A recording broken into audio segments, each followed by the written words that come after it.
Panginoon, bakit mo pinayagan ang pagiging hindi balanse ng mundo?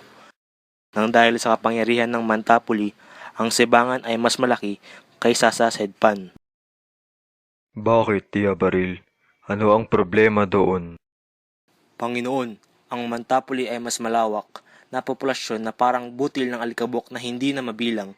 Kung ito ay magpapatuloy sa sibangan, ikinatatakot ko na ang mundo ay magiging baligtad dahil ang sibangan ay magiging mas mabigat sa Sedpan. Ang mga salita mo ay nagpapakita ng magaling na katalinuhan, Tia Baril. Ano ang dapat nating gawin, Panginoon, upang mapigilan ang nakaabang na kapahamakan?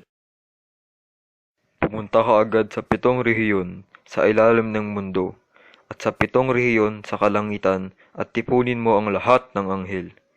Gagawa ako ng eclipse at sa gitna ng kadiliman hayaan mo ang mga anghel na alisin ang Mantapoli at ilipat ito sa gitna ng mundo.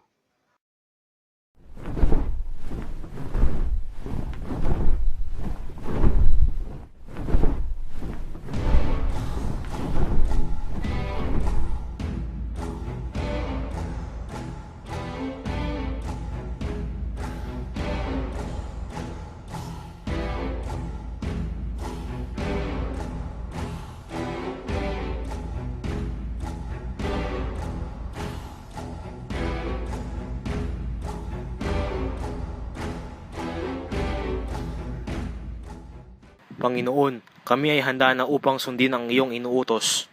Pumunta kayo sa sibangan at itaas nyo ang bayan ng Mantapoli.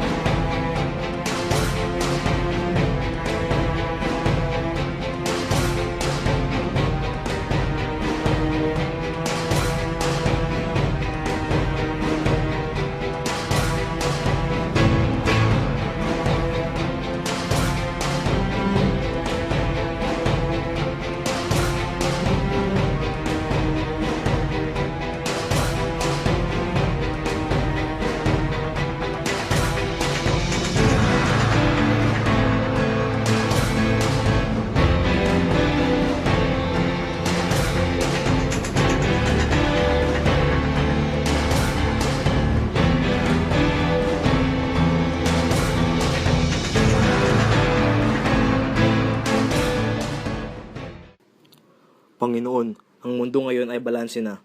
Ngunit ang lugar na pinagtanggalan namin ng Mantapoli ay mistulang naging karagatan. Ang tubig ay mabilis nang tumataas at maliban na lang kung may labasan silang makikita. Kinatatakot ko na baka magkaroon ng isang mataas na baha sa sibangan at malunod ang lahat ng tao. Tama ka, Tia Baril. Umalis ka at tawagin ng 4 na hangin ng mundo. Angin taupan, angin besar, angin darat, at angin sarsar. Sabihin mo na humihip sila at gumawa ng labasan upang may lalabasan ang umaapaw na tubig.